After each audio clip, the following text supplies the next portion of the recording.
This is Chapter 5, Lesson 7, Subtract Linear Expressions.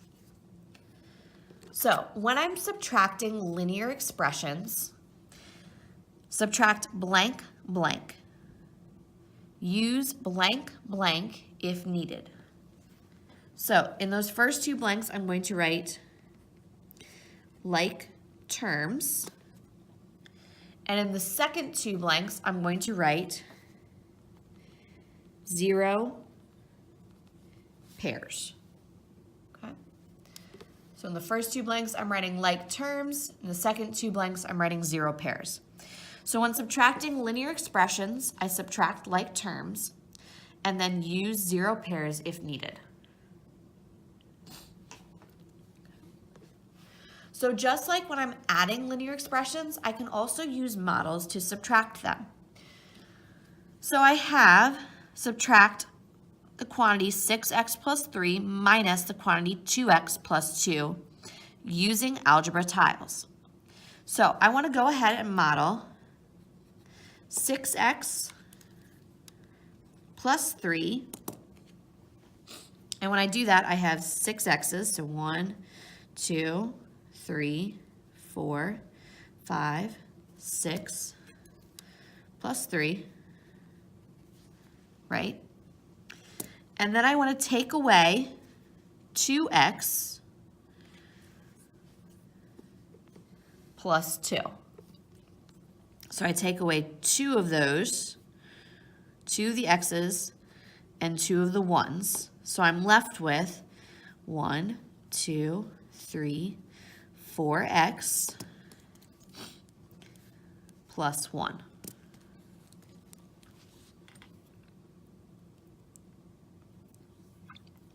So the quantity 6x plus 3 minus the quantity 2x plus 2 equals 4x plus 1.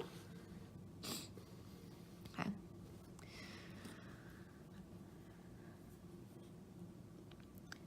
I can also find the quantity 2x minus 3 minus the quantity x minus 2. So I start with 2x minus 3, so x, here's 2 of them, minus 3, there's 3 of those, okay? And I'm taking away 1x plus a negative 1.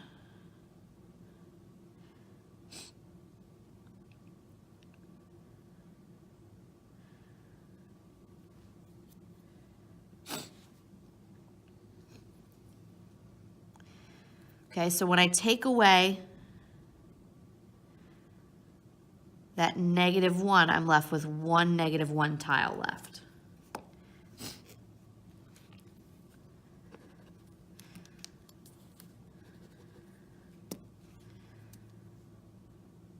Okay, so I'm taking away 2 of those negative 2 tiles because I'm subtracting 2. So they go away. And I'm left with x plus a negative 1. So the quantity 2x minus 3 minus the quantity x minus 2 equals x minus 1. I can also use the additive inverse to subtract.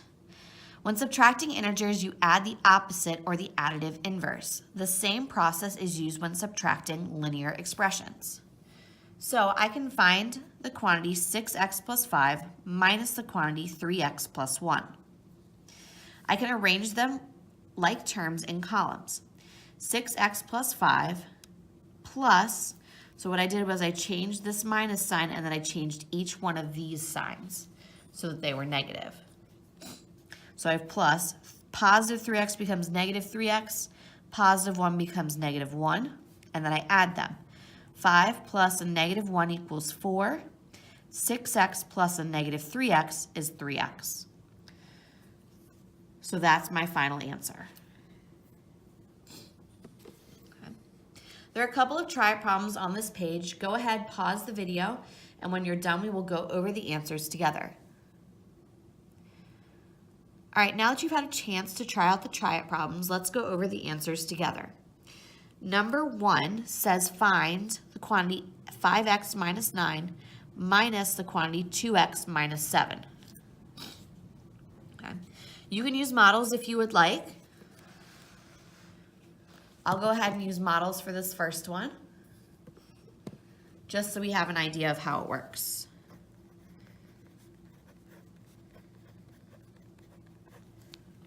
Okay, so I start with 5x minus 9.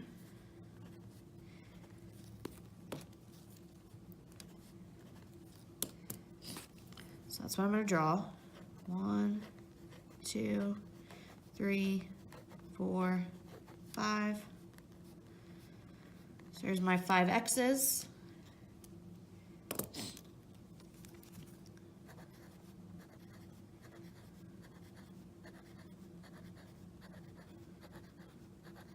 And there's my 9 negatives, negative 1s, okay? Now I'm subtracting 2x. So this one goes away, this one goes away, and I'm taking away 7.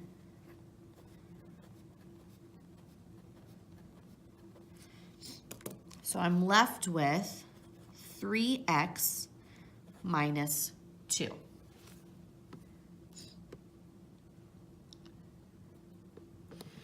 If you wanted to do it where you're setting it up as an equation, where you're doing the additive inverse,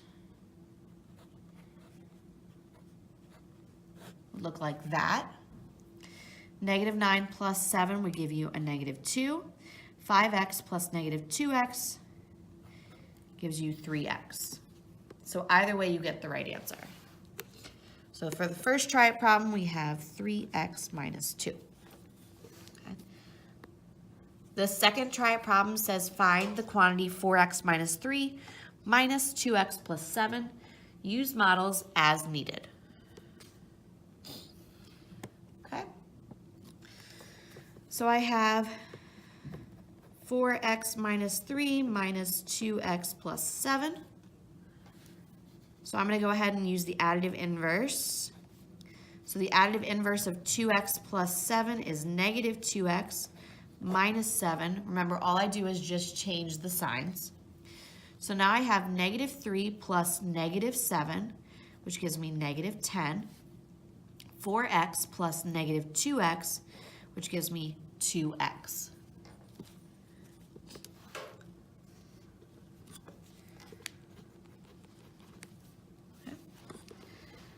My third try-it problem says find the quantity 4x minus 4 minus negative 2x plus 2.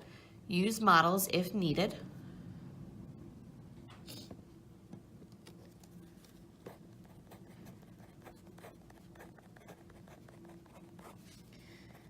Okay, so I'm going to use my additive inverse. So everything in here changes signs. Negative 2x becomes positive 2x. Positive 2 becomes a negative 2. And then I go ahead and I add them. Negative 4 plus negative 2 gives me negative 6. 4x plus 2x gives me 6x. So I have 6x minus 6.